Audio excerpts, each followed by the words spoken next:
In a world where Beerus has had enough of the Omni King, he challenges all the angels and the Grand Priest. In this story called Dragon Ball 1 Billion, Beerus has wished for the power over all angels. With this power, he took down Whis, his teacher, Whis' father, the Grand Priest, and is now on track to fight the Omni King one-on-one. This is a very strange story because in it, Beerus is acting very weird. Usually Beerus around the Omni King or anyone higher than him on the hierarchy, he is usually pretty obedient, but deep down, maybe he doesn't want to be. And that's what this story explores. So massive props to the creator of this story. I've never seen anything like this. If you want to check it out for yourself, I'll leave links to read it down below.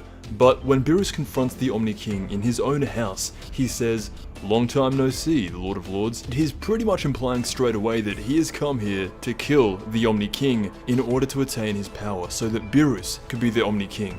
Beerus had a wish granted from the Super Dragon to pretty much negate all these angelic god effects. The only way to take down Beerus would be in a fight. And based on everything that we've seen, the Omni King doesn't even know how to fight. So Beerus goes right up to the Omni King's guards and destroys them in an instant. From everything that we've seen of the Omni King so far, he cannot fight at all. In Dragon Ball Super, he threw a tournament just so he could watch it, because it's implied that he doesn't know how to do it. He couldn't even keep up with the speed of the fights in the Tournament of Power. In reality, if Beerus and the Omni King were the same power level, Beerus would win because he knows how to fight.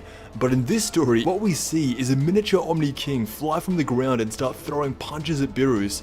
And it's the funniest thing in the world because after he starts throwing punches at Beerus, he looks crazy. He gets this crazy look in his eye and he tells Beerus that I will show you my true form that no one has seen in millions of years. That's right. He pulls a complete Frieza 101 and now the Omni King is going to show Beerus his second form. The Omni King begins to power up and this is what he transforms into. A very, again, Frieza-like design, very sleek, but he's grown and you can tell that he's no longer a child. The fight between Beerus and transformed Omni King goes on for a little bit, but overall, Zeno begins to overpower Beerus and what we see, the Omni King is acting like any classic DBZ character. He begins to say, I'm enjoying this fight, so I want it to last for a long time. Zeno in this story is taking the idea of the Omni King and just throwing it back into the era of DBZ. This is probably what would have happened if Zeno was in the Frieza saga. Beerus begins to power up into his buff form. This is definitely Beerus at 2000%, and he charges the Omni King and he begins beating down on the Omni King. He grabs him by the face and the tables have completely turned. After a brutal beatdown by a 2000% muscly Beerus, Zeno begins to transform again, and this is what he looks like. This is a story that interprets the Omni King, the child that we all saw in Dragon Ball Super, into this hulking beast that resembles a fusion of Frieza and Broly. It is so out of sync with what the real Omni King is, that an interpretation like this, where the Omni King has muscles and is getting headbutted and fisted in the face by Beerus, it's a very general look at what most people think DBZ is, but Beerus takes these hits very well,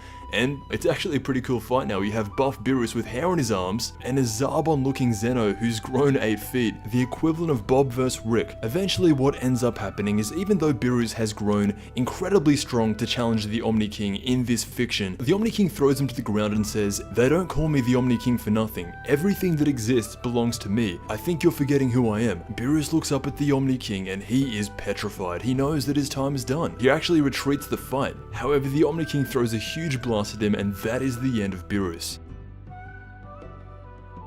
All of a sudden, Beerus opens his eyes and he begins to see Whis. He wakes back up and he says, "How am I not dead?" Whis looks at him and says, "You were having a nightmare, Lord Beerus." So this entire storyline of Beerus challenging the Omni King and all the angels was a dream. In this dream, Beerus killed the Grand Priest, Whis, and he tried to kill the Omni King. And that's a very short summary of this story. If you want to read this full story for yourself, I will leave a link down below. This was the story of Beerus dreaming of the Omni King. Let me know what you think. Could something like this happen in the main canon? Absolutely not, and that's why this exists. I want to thank you so much for watching, and I'll see you in the next Dragon Ball video.